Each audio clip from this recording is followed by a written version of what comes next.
14절 17절 이 말씀을 가지고 화평함과 거룩함을 쫓으라. 우리들이 신앙생활 하는데 교회 생활의 중요성은 아무리 강조해도 지나침이 없습니다.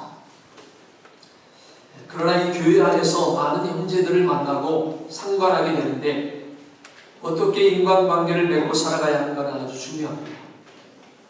모든 사람을 사랑하라는 말씀도 하나님의 말씀입니다. 또 모든 사람을 조심하여 대하라는 것도 하나님의 말씀입니다. 우리들은 모든 사람을 어떤 기준으로 상대해야 자타의 구원을 바로 이룰 수 있을지 성경에서 찾아보아야 됩니다. 사랑함이 지나쳐도 구별 없는 사랑은 오히려 사람을 망하게 합니다. 얼마나 많은 사람들이 사람을 잘못 사귐으로 망하게 되었는지 모릅니다. 그렇다고 사랑이 없이 사람을 분별만 하여 정죄하면 또 안 되죠. 오늘 본문의 주제는 구원받은 신자라면 우리의 일상적인 삶에서 화평함과 거룩함을 이루지 못하면 하나님을 보지 못한다는 것입니다.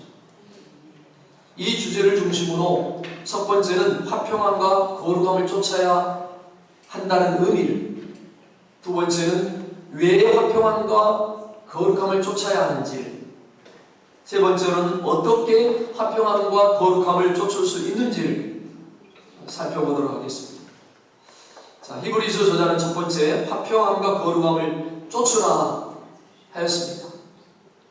화평함이라는 단어는 평화와 같은 뜻입니다. 그러면 어디에서 누구와 평화를 이루어야 될까요? 이 본문에 보면 모든 사람으로 더불어 화평함을 쫓으라 했습니다. 이것은 이 세상에서 우리 자신을 둘러싸고 있는 모든 사람들과 평화를 이루며 살기 힘써야 한다는 말입니다. 사실 우리가 이 세상에 살다 보면 인간적인 특성을 보면 같이 밥을 먹고 싶고 얘기하고 싶은 사람들이 있는 반면에 같이 밥 먹고 싶지 않은 사람이 있습니다. 그리고 그 사람만 있으면 서로 이간질시키거나 부정적인 말을 하거나 얼굴을 찡그리고 있어서 분위기를 깨거나 관계를 깨는 사람들이 있습니다. 항상 자기 기분과 감정이 중심이 되어 있습니다. 이러한 사람들과 평화로운 관계를 유지한다는 것은 쉬운 일이 아닙니다. 자, 우리 믿는 자들은 우리의 사랑과 감정과 행동 양식이 매우 다른, 어떤 면에서는 완전히 상반되는 세계 속에서 살고 있습니다. 이들과 평화롭게 지낸다는 건 어떤 뜻일까요? 예수님께서 요한복음 15장 19절에 보십시오. 그들이 세상에 속하였으면 세상이 자기의 것을 사랑할 터이나 그들은 세상에 속한 자가 아니요 도리어 세상에서 나의 택함을 입은 자이므로 세상이 너희를 미워하느니라 하셨습니다. 디모데후서 3장 12절에서는 무릇 경건하게 살고자 하는 자는 핍박을 받으리라 라고 했어요. 자, 그런데 모든 사람들과 화평을 쫓으라고 했을 때 우리와 생각이 다르고 우리를 핍박하는 사람들과도 평화롭게 지내야 됩니다. 그러면 모든 사람들과 더불어서 관계를 가지라고 했을 때 죄악된 모습까지 인정하라는 것일까요? 히브리서 저자는 믿음으로 사는 삶을 설명하면서 덧붙여서 거룩함을 쫓으라고 했습니다. 이 거룩함은 세상과 구별되어진 존재이면서 동시에 하나님께 드려진 상태를 말합니다. 특히 이 말이 도덕적으로 사용될 때에 죄를 멀리하고 깨끗한 상태를 말합니다. 일반적으로 성도를 거룩한 무리들, 거룩한 자들이라고 말합니다. 이 뜻은 한편으로는 세상과 구별된 존재요, 또 한편으로는 하나님께 산 제물로 드려진 존재로 하나님의 영광을 위하여 사는 자를 말합니다. 그리고 도덕적으로 깨끗한 자를 가리켜서 거룩한 자라고 부르죠. 그래서 거룩함을 쫓으라. 이 의미는 세상과 구별된 존재뿐만 아니라 하나님께 바쳐진 자에게 여기에 합당한 도덕적인 삶을 사는 일을 힘써야 한다는 것입니다. 그래서 어떤 의미에서 이 본문에서 앞에서 얘기하고 있는 모든 사람으로 더불어 화평함을 쫓으라는 이 말씀과 거룩함을 쫓으라는 이 말씀은 상반되는 것처럼 보이는 느낌을 줍니다.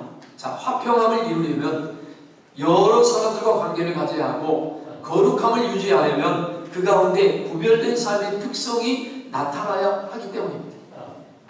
하지만 이 두 말씀이 서로 결합된 것은 우리가 세상에 속한 모든 사람들과 화평한 관계를 유지하는 것은 하나님의 백성이라는 거룩한 품성에 어울릴 경우에 제한되어야 한다는 것을 말합니다. 자, 어떤 사람은 모든 사람들과 화평해야 한다고 하면서 술자석에 가서 함께 술잔을 기울이기도 하고 또 직원들의 회식 자리에 빠지지 않고 참석해서 똑같이 처신하는 사람들이 또 많이 있습니다. 그러면서도 스스로 합리하면서 세상에 속한 사람들과 화평해야만 복음을 전할 수 있다고 말합니다. 그러나 우리 신자의 삶의 경험으로 보면은 전도는커녕 오히려 하나님의 영광을 가리우고 복음을 전하는 루트를 차단하게 되기가 쉽습니다. 반대로 어떤 사람은 이웃과 담을 쌓고 살고 불신자들과 관계가 좋지 않은 것을 보기도 합니다. 우리는 이 양면을 다 경계해. 그래서 모든 사람으로 화평함과 거룩함을 쫓으라 하는 이 말씀은 이웃과 평화롭게 좋은 관계를 가지되 거룩함의 모순됨이 없어야 한다는 뜻입니다. 동일한 말씀이 구원받은 신자들이 세상과의 관계에서 어떻게 살아야 하는지를 말하는 로마서 12장 18절에서 바울도 이와 같이 설명했습니다. 자, 보십시다. 할 수 있거든 너희로서는 모든 사람과 더불어 뭐하라? 평화하라. 여기서 할 수 있거든 이라는 말이 참 중요합니다. 악한 사람들과 평화로운 관계를 유지하는 문제에 있어서 어떤 조건을 제시하고 있습니다. 할 수 있으면 이라고 하는 말이 될 수 있는 대로 무조건 양보하여 화평하라는 의미가 아닙니다. 원문대로 옮기면 가능하다면 이라는 뜻인데 무엇이 가능하다는 말입니까요? 아주 간단한 것입니다만 하나님의 말씀에 반대되지 않는다면 화평하라는 말이에요. 악을 허용하는 평화는 평화가 아닙니다. 예수님이 말씀하기를 내가 세상에 화평을 주러 온 줄로 생각하지 말라. 화평이 아니요 검을 주러 왔노라. 내가 온 것은 사람이 그 아비와 딸이 어미와 며느리가 시어머니와 불화하게 하려 함이라고 하셨습니다. 이 말씀이 의미하는 것은 의와 불의, 진리와 거짓을 타협시키기 위해서 오신 것이 아니고 진리를 드러내기 위해서 오셨다고 하십니다. 우리가 이 말씀에서도 알 수 있는 것은 악한 자들과 화평한 관계를 유지한다는 것은 불의와 거짓을 타협하지 않으면서 평화로운 관계를 유지해야 한다는 뜻이에요.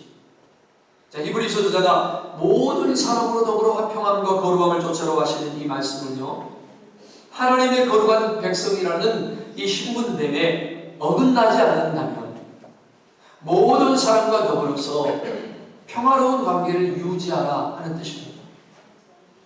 그래서 우리는 거룩함을 유지하면서 이웃과 화평한 관계를 유지하기 위하여서는 이웃의 안전과 행복을 증진하기 위해서 힘써야 됩니다. 특히 이 일은 우리가 목장을 통해서 잘 할 수가 있습니다. 이웃을 집으로 초대하여 식사를 같이 할 수도 있고 그들이 어려운 가운데 있으면 진심으로 기도해주고 도와줄 수가 있습니다. 그들의 필요를 공급해 주므로 하나님의 사랑을 보여줄 수가 있습니다. 이러한 평화로운 관계를 통해서 복음을 전할 수 있기 때문입니다. 복음은 항상 이 사람과 사람 사이의 관계라는 레일을 통해서 이동하기 때문입니다. 여러분, 복음을 전하는데 그 사람과의 관계가 좋지 않으면 어떻게 복음을 전합니까? 좋은 관계. 좋은 관계를 가져야 돼요. 그래서 복음 전도할 때는 관계 전도가 제일 잘 중요하고 관계존들을 통해서 저기 전도하잖아요. 잘 아는 사람, 그러니까 주위에 있는 사람, 이웃이라든지 친구라든지 내가 잘 아는 사람들에게 복음을 전하고 그래서 그 사람을 통해서 교회로 나오게 돼요. 여러분들도 가만히 보세요. 주위에 잘 아는 사람을 통해서 예수를 믿게 됐어요. 교회에 나오게 됐어요. 전도를 받고. 자, 두 번째, 왜 화평함과 거룩함을 쫓아야 됩니까? 우리가 왜 사상과 감정과 삶의 방식이 다른 사람들과 화평하고 또한 거룩함을 쫓아야 할까요? 그 이유는 이렇게 살지 않는다면 이것이 없이는 아무도 주를 보지 못하리라고 말씀했기 때문에 아무도 거룩함과 화평함을 쫓아하면 주를 보지 못한다고 그랬습니다. 여러분 주님을 만나려면 모든 사람과 더불어서 화평해야 되고 거룩함을 거룩해야 됩니다. 할렐루야. 자, 여기 이것이 없이는이라는 말이 단순인데 이것은 앞에 있는 거룩함을 받는 말입니다. 거룩함이 없이는 하나님을 볼 수 없기 때문에 특히 본문에서 주를 보다라는 말은 주님을 만나고 경험한다는 뜻입니다. 주를 본다라는 개념은 이중적인 의미를 가지고 있어요.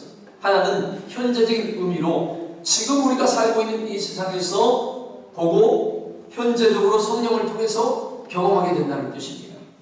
또 한편으로는 미래적인 의미로 주님이 재림하게 될 때 만나게 되는 것을 말합니다. 신앙생활의 핵심적인 개념은요, 주님의 영광을 보고 즐거워하며 그를 만나고 교제하는 일이 있습니다. 할렐루야. 여러분들이 신앙생활을 한다면요, 하나님과 교제가 필수적이에요. 하나님과 교제하지 못하면서 신앙생활 한다고 있는 것은 다 이건 엉터리예요. 신앙생활은 하나님과 나와의 교제입니다. 사랑의 관계, 하나님과의 통하는 교통입니다. 또 사람과 사람의 관계, 사랑의 관계, 교통, 이것이 신앙생활이에요. 신앙생활하면서 기도생활이 없다? 그것도 신앙생활 제대로 못합니다.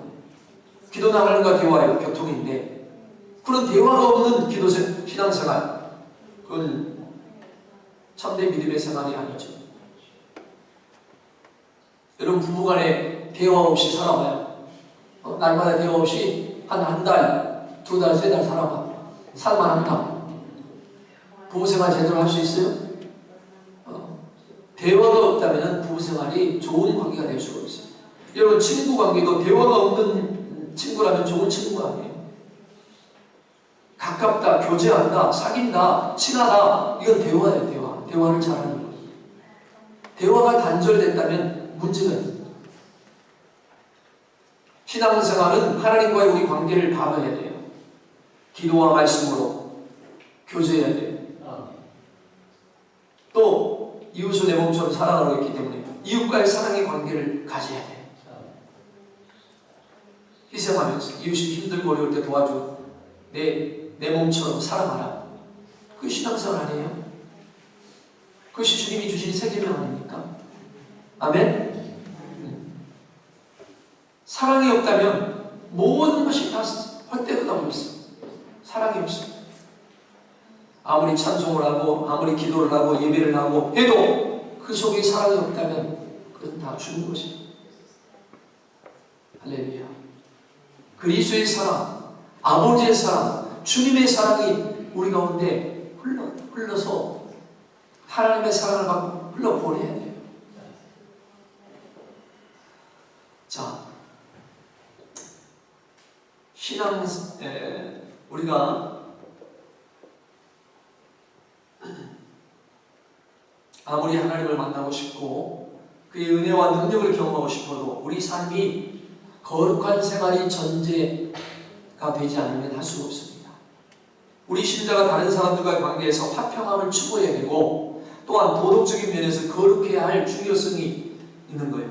이런 이유에서 예수님께서 요한복음 14장 21절 한 말씀을 의미가 있죠. 다 같이 한번 읽어봅시다. 시작. 나의 계명을 가지고 지키는 자라야 나를 사랑하는 자니 나를 사랑하는 자는 내 아버지께 사랑을 받을 것이요 나도 그를 사랑하여 그에게 나를 나타내리라. 자, 거룩함을 이루는 중요한 방편이 뭐냐? 하나님의 계명을 지키는 일이라고 했습니다. 나의 계명을 가지고 지키는 자라야 나를 사랑하는 자니. 여러분, 하나님 사랑하십니까? 하나님 사랑하십니까? 사랑한다면 뭐 해야 하겠어요? 말씀을 지켜야 된다고 했습니다. 나의 계명을 지키는 자라야 나를 사랑하는 자라. 말로만 사랑한다고 되는 게 아니라 하나님의 말씀을 지켜서 행동을 해야 돼요. 범사에 감사하고 항상 기뻐하고 기도하면서 이웃을 내 몸처럼 사랑해야 됩니다. 이런 것이 없이 하나님을 사랑한다고 하면, 우리가 그 말씀대로 살지 않으면서 사랑한다고 하면 그 사랑은 거짓된 사랑입니다. 하나님이 그를 사랑한다고 우리의 사랑을 입술로 하는 고백을 받으시겠네요. 자, 그러면 어떻게 우리가 화평함과 거룩함을 쫓을 수 있는가? 이 일은 저절로 이루어지는 일이 아닙니다. 어떻게 화평함과 거룩함을 이루어 갈 수 있을까요? 우리는 거룩함을 추구해야 되는데 수동적으로 가만히 있는 상태에서 진행하는 것이 아니라 계속적으로 노력하는 가운데 이루어집니다. 이미 우리는 거룩한 존재가 되어 성화가 이루어져 있지만 또 한편으로는 지속적으로 거룩함을 추구해야 할 책임적인 부분이 있습니다. 우리가 이 세상에서 세상에 있는 모든 사람들과 할 수만 있으면 화평하되 거룩함이라는 끈을 놓치면 주님을 볼 수 없고 걷잡을 수 없이 세속화되어 간다는 사실을 명심해야 됩니다. 여러분, 기도 생활 하지만 한 달간 기도 안 하고 있어봐요. 완전히 세상 사람들과 똑같아요. 기도 안 하는 사람은 누구든지 세상 사람처럼 되어버려요. 아무리 예배드리고 주일날 예배드려도 평상시 기도 생활이 없어지면 세상 사람과 다른 게 없습니다. 하나님과의 은혜, 축복, 능력을 받을 수 있는 통로가 막혀 있는데 어떻게 하나님의 은혜 가운데 살 수가 있어요? 그래서 쉬지 말고 기도하라는 거예요. 하나님의 뜻대로 살기 위해서, 믿음으로 살기 위해서, 또 능력 있는 삶이 되고 빛과 소금의 역할을 다하고 하나님의 뜻을 이루기 위해서는 쉬지 말고 기도해요. 기도를 쉬는 죄를 범하지 말라. 기도는 우리의 삶을 변화시키고 우리를 축복된 길로, 아름다운 길로 인도하시는 겁니다. 할렐루야. 네. 자, 히브리서 오늘 이 저자가 이웃과 더불어서 화평함을 유지하면서도 동시에 거룩함을 쫓아야 한다고 말하면서 어떻게 이 일을 할 수 있는지를 설명하고 있습니다. 히브리서 12장 15절 17절 봅니다. 너희는 돌아보아 하나님의 은혜에 이루지 못하는 자가 있는가 두려워하고 또 쓴 뿌리가 나서 괴롭게 하고 많은 사람이 이로 말미암아 더러움을 입을까 두려워하고 음행하는 자와 혹 한 그릇 식물을 위하여 장자의 명분을 판 에서와 같이 망령된 자가 있을까 두려워하라. 너희의 아는 바와 같이 저가 그 후에 축복을 기업으로 받으려고 눈물을 흘리며 구하되 버림받아 회개할 기회를 얻지 못하였느니라. 자, 이 말씀에서 맨 앞에 있는 너희는 돌아보아, 이 말씀은 헬라어 성경에 보면 에피스코픈테스라는 말인데 분사, 현재, 능동태, 주격, 남성, 복수입니다. 그리고 이 뜻은 자세히 살피다라는 뜻인데 번역하면 너희가 자세히 살피면서 라고 할 수가 있어요.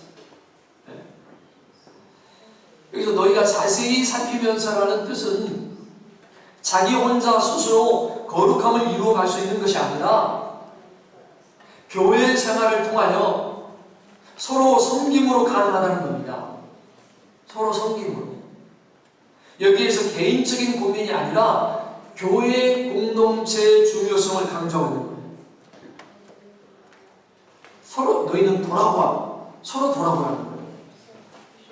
우리가 교회에서 예배를 통하여 말씀을 듣는 일이 중요하고 동시에 성도들과 서로 교제하면서 모든 사람들과 더불어 화평하고 거룩함을 추구할 수 있다는 뜻입니다.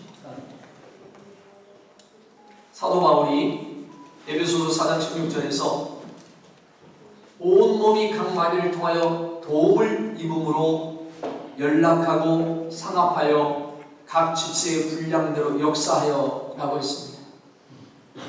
자, 이 말씀과 같이 우리는 서로에게 영향을 주며 같이 성장하는데 그리스도 안에 있는 성도들과 교제를 통하여서 함께 거룩함을 이루어 가면서 성장하게 된 겁니다.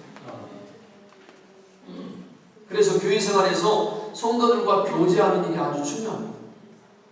이 일을 가장 효과적으로 잘할 수 있는 시스템 가운데 하나가 우리 교회의 바로 목장 시스템이에요. 목장. 이 목장은 성도들의 영적인 성장을 돕고 복음을 또 증거하며 이웃과 사회에서 봉사할 수 있는 장입니다. 목장에서. 목장은 가정교회와 같은 거예요. 모여서 같이 교제하고 나누고 말씀을 통해서 은혜를 받고 교회와 같은 조그마한 가정교회. 그래서 목장은 참으로 중요합니다. 교회의 가족들과 여러분 어떤 점을 유의하여 보면서 우리가 화평과 거룩함을 이루어갈 수 있을까? 첫째는 하나님의 은혜에 이르지 못하는 자가 있는가 두려워하고 있습니다. 두 번째는 쓴뿌리가 나서 괴롭게하고 많은 사람이 이로 말미암아 더러움을 입을까 두려워하고, 세 번째는 음행하는 자와 혹 한 그릇의 식물을 위하여 장자의 명분을 판 에서와 같이 망령된 사람이 있을까 두려워하고 했어요. 첫 번째로 하나님의 은혜에 이르지 못하는 자가 있는지를 두려워하며 살펴야 된다고 했어요. 이들은 어떤 자를 말할까요? 우리는 앞에서 거룩한 자가 주의 얼굴을 보게 된다는 사실을 알게 되었습니다. 그렇다면 죄를 범한 사람들이 하나님의 은혜에 이르지 못하는 자들이라는 사실을 알 수가 있습니다. 그래서 우리는 우리 교회의 가족 가운데 습관적인 죄를 짓는 사람이 없는지, 거짓말하는 사람이 없는지, 다른 사람을 음해하고 비방하는 사람이 없는지를 살펴야 됩니다. 왜냐하면 이러한 일을 하는 사람은 하나님의 은혜에 이르지 못하는 사람입니다. 이런 사람이 있는가를 두려워하는 것입니다. 교회 안에서. 그리고 예배 생활에 빠지거나 규칙적으로 성경을 읽지 않거나 기도하지 않는 사람이 있는지 살펴야 합니다. 이를 어디에서 체크하고 돌볼 수 있을까요? 목회자 한 사람을 다 할 수 있지 못합니다. 바로 목장에서 목장과 목원이 일을 하는 거예요. 목장 인도자가 목원들을 살피고 기도 생활과 말씀 생활 할 수 있도록 잘 이끌어가고 하나님의 말씀 배우면서 신앙이 자라도록 또 문제가 있으면 같이 기도하고 이런 일들이 목장에서 이루어집니다. 할렐루야. 그러므로 여러분들이 목장을 드려야 돼요. 목장에 다 들어가야 돼요. 목장 안에서 신앙생활 해야 돼요. 두 번째로는 쓴뿌리가 나서 사람들을 괴롭게 하고 이로 말미암아 다른 사람을 더럽힐까 자세히 살펴야 된다. 자, 쓴뿌리라는 말은 뭐냐? 독초를 말하면 독초.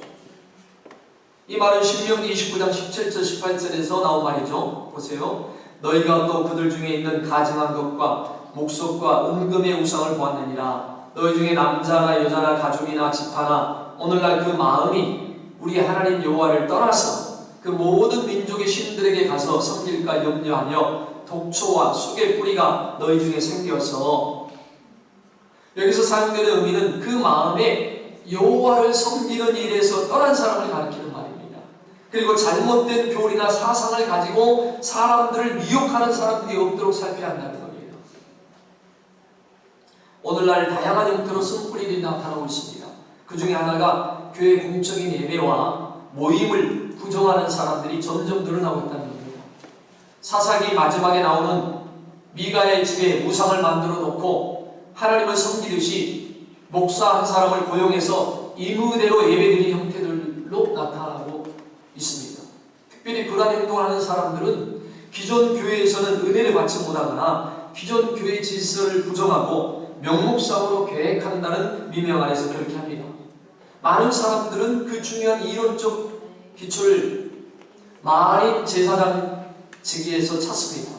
그래서 실제로 루터가 독일 귀족에게 보내는 글에서 주장한 마린 제사장직을 잘못 이해한 겁니다. 모든 사람들이 제사장으로서 하나님 앞에 나아갈 수 있지만 그렇다고 교회의 질서와 성직자를 부정하는 것은 아닌데도 스스로 성경을 읽고 해석하고 하나님과 교제할 수 있다고 생각합니다. 하나님은 교회를 부정한 게 아니라 하나님이 교회를 세웠고 하나님이 주의 종을 세워서 성도들의 양을 먹이라고 하는 게 교회를 세워 예배를 드리라고 하는 것이 하나님이시에요. 아멘. 그걸 잘 알아요. 그리고 집에서 예배 드린다? 이건 하나님의 뜻에 어긋나는 거예요. TV 보고 예배 드린다? 이건 하나님이 원하는 것이 아니에요. 반드시 교회에서 성도들이 모인 가운데 예배를 드려야 돼요. 하나님이 피로 감추고 교회를 세웠다고 했잖아요. 여기는 그런 분이 안 계시겠지만 가끔 보니까 집에서 예배 드린다는 사람을 가끔 들어봤어요. 그건 온전한 예배가 아니죠. 교회 역사나 오늘날 교회 현상적으로 나타난 바들을 조사해보면 교회에 해로울 뿐만 아니라 그 자신도 온전하게 서지 못한 걸 볼 수가 있습니다. 그래서 교회의 공적인 예배와 질서를 부정하고 자기 생각대로 섬기는 것은 교회의 쓴뿌리요 독초입니다. 성경의 쓴뿌리들이 많이 나타나고 있습니다. 사도 바울도 이 점을 아주 경계하고 있어요. 예를 들면 구약시대 레위의 중손 고핫의 손자 이스라엘의 아들 고라가 일어나서 루벤 지파의 몇몇 사람들과 모세와 아론을 대적한 일에서 잘 볼 수가 있습니다. 그들의 주장은 민수기 16장 3절에 잘 나타나 있죠. 보세요. 그들이 모여서 모세와 아론을 거스려 그들에게 이르되 너희가 분수에 지나도다. 회중이 다 각각 거룩하고 여호와께서도 그들 중에 계시거늘 너희가 어찌하여 여호와의 총회 위에 스스로 높이느냐. 그들이 예수님 모세와 아론을 대적해서 이렇게 말합니다. 근데 이 일로 인해서 여호와의 불이 나와서 250명을 죽고 이 일로 인해서 전염병으로 죽은 자가 14,700명이 있습니다. 쓴뿌리는 자신만 망하는 것이 아니라 다른 사람들도 망하게 하는 특징을 보이기 때문에 우리는 경계해야 됩니다. 보세요. 계속 집에서 남편이나 아내나 누가 막 계속 부정적인 말 비판하고 매일 이런 말만 해봐요. 그 집 식구들 다 그 독초를 못 가지고 다 병듭니다. 계속 부정적인 말만 다 전해서 한 달만만 들어봐. 그 집 식구들 전부 부정적으로 돼버려요. 독초를 못 가니까 다 병들어 버린다니까요. 이게 가정을 병들게 하려면 가정에서 매일 불평하고 원망하고 막 화나고 싸우고 이런 일만 해보세요. 그 가정은 완전히 독초 안에서 다 병들어 버려요. 가정을 살리려면 칭찬하고 사랑하고 섬기고 좋은 말만 해야 돼요. 혹시 안 좋은 일이 있어도 이건 하나님이 더 좋게 하실 거야. 긍정적으로 받아들이고 모든 걸 긍정적으로 말해야 돼요. 내 입술에서 조금이라도 부정적인 말 하지 마세요. 그건 독초를 먹이는 거 사람들에게. 내가 나도 먹지만은 다른 사람에게 먹이는 거예요. 교회 안에서 이런 독초를 먹이는 일이 없도록 목장이나 누구도 불평하고 원망하는 사람 없어야 돼요. 그건 자기도 죽이고 남도 죽이는 거죠. 쓴뿌리를 경계하라는 거죠. 그래서 제가 또 교회 안에서 이 쓴뿌리는 목회자로서도 제일 경계하는 거죠. 그래서 어떤 특별한 자격이나 기준이 되지 않으면 사람을 잘 안 지어요. 여러분, 고추를 심은 고추밭이에요. 눈에 보이지 않지만 작은 병충해가 그 고추 전체를 병들게 만듭니다. 병충해가 들면은 고추를 서서히 고추밭 전체가 병들어버려요. 그 병충해가 작은 병충해 때문에 내비들립니다. 교회도 이와 같습니다. 작은 오류와 교묘한 말로 사람들의 관계를 이간시키는 이 작은 요소들이 전체를 더럽게 하고 고통스럽게 합니다. 그래서 목자 모임 때마다 성도들이 서로 나눌 때 부정적인 부분을 나누지 말고 긍정적인, 또한 하나님의 말씀으로 어떻게 문제를 풀어갈지를 나눠야 해요. 하나님의 말씀으로 문제가 있으면 그 문제를 가지고 풀어나가도록 하고 기도해야 돼요. 아멘. 자, 세 번째로는 음행하는 자와 혹 한 그릇의 식물을 위하여 장자의 명분을 판 에서와 같이 망령된 사람이 있을까 자세히 살펴야 됩니다.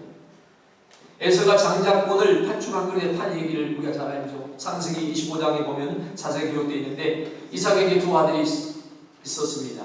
그 아들은 에서와 야곱인데 오늘날 에서가 들에서 돌아왔을 때 야곱은 붉은색의 음식을 준비하고 있었어요. 붉은 팥죽이었겠죠. 자, 근데 에서가 시장에서 이 붉은 팥죽 음식을 달라고 했어요. 여기에 연유해서 에서의 별명이 북다라는 뜻이 에돔이 되었습니다. 이때 야곱은 그 음식을 주는 대가로 뭘 요구했죠? 장자권을 요구했습니다. 장자권은 축복권이요. 또한 모세의 율법에 재산을 2배로 주도록 주장하고 규정하고 있는 것. 이뿐만 아니라 하나님과 맺은 언약적 축복을 누릴 뿐만 아니라 언약을 이행해야 할 책임을 가지고 있어요. 왜냐하면 이 언약은 아브라함과 이삭이 맺었지만 단순히 개인적인 언약만이 아니라 그리스도 안에서 모든 이방이 복을 받게 되리라는 복음적 내용을 담고 있기 때문입니다. 야곱이 장자권을 요구하는 것은 이러한 의미를 알고 있었다는 걸 의미합니다. 하지만 에서는 어땠어요? 이 장자권을 중요하게 여겼다? 여기지 않았다. 그래서 자기 장자권을 무엇에 팔아버렸어요? 팥죽 한 그릇에 팔아버렸어요. 팥죽보다 못하게 여긴 거예요, 장자권을. 이런 미련하고 어리석은 사람이 있어요. 이 귀한 축복을 모르고 팥죽 한 그릇에 먹는 거네. 잠깐 자기 요기를 모면하려고. 하나님의 귀한 것을 여기지 못한 사람은 미련하고 어리석은 사람이에요. 이런 사람은 축복을 받을 수가 없는 거예요. 축복이 무엇이고 무엇과 축복이 어떻게 해야 축복을 받을 수 있는가를 깨닫지 못하고 알지 못하고 그저 눈에 보이는 거 한 거에 장자권을 팔아버리는 이런 어리석은 일. 자,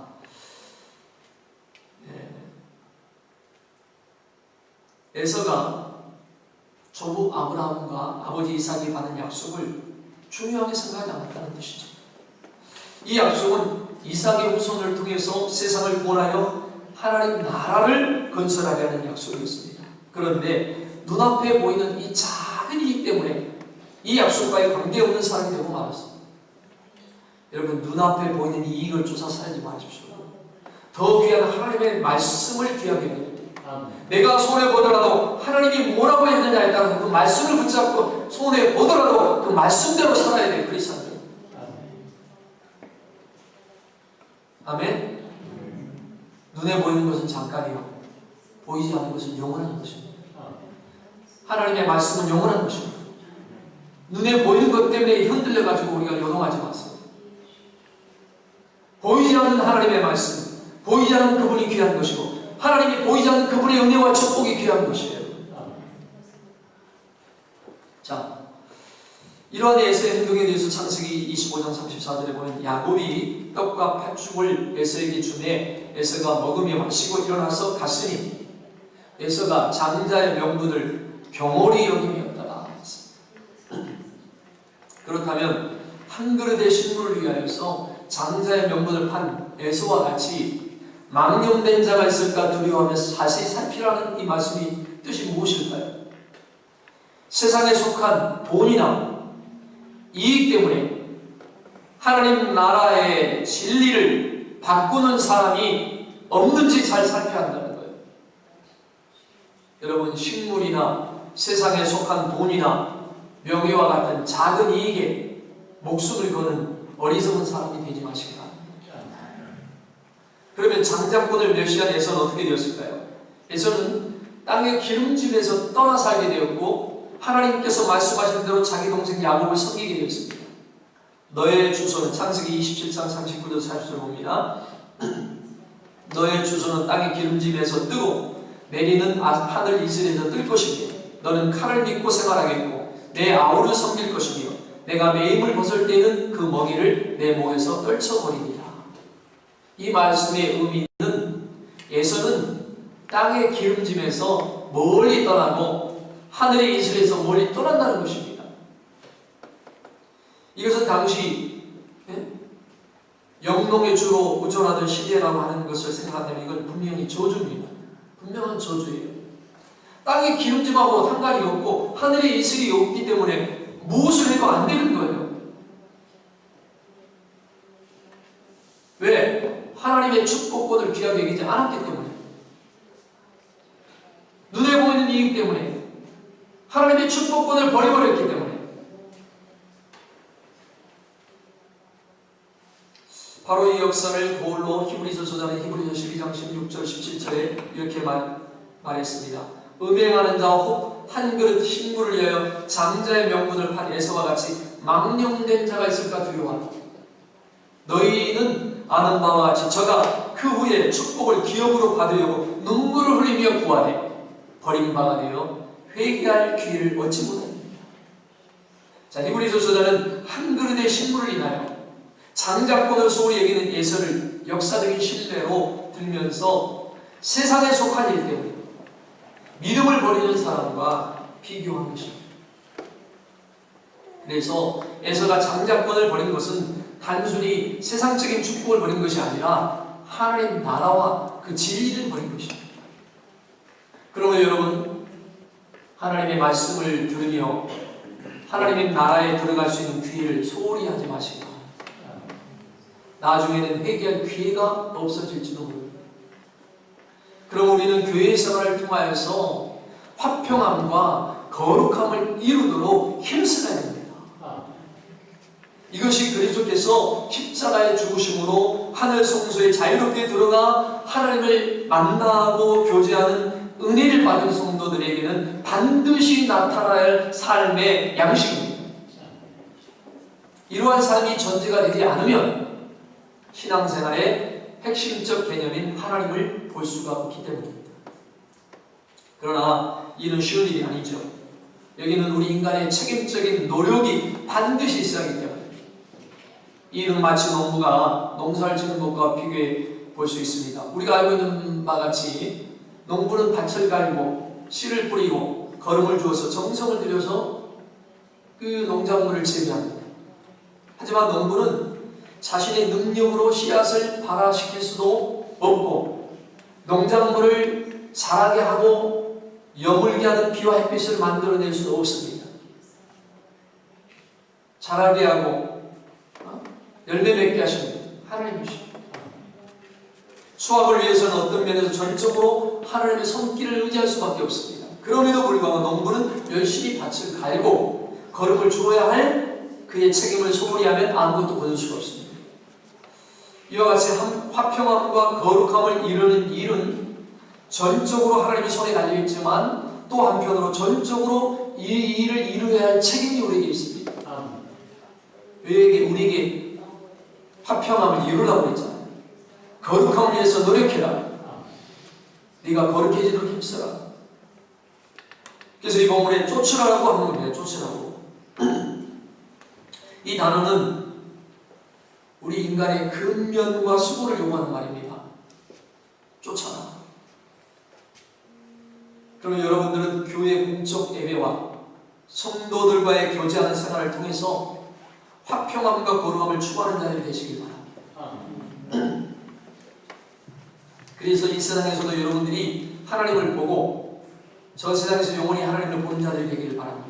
이 땅에서도 하나님을 경험하고 하나님과의 교제하며 하나님과의 깊은 교제 속에서 하나님이 주시는 놀라운 은혜와 기적과 능력을 체험하며 경험하며 주님과 더불어 먹고 마시고 살아가는 삶이 되어야 될 줄 믿습니다.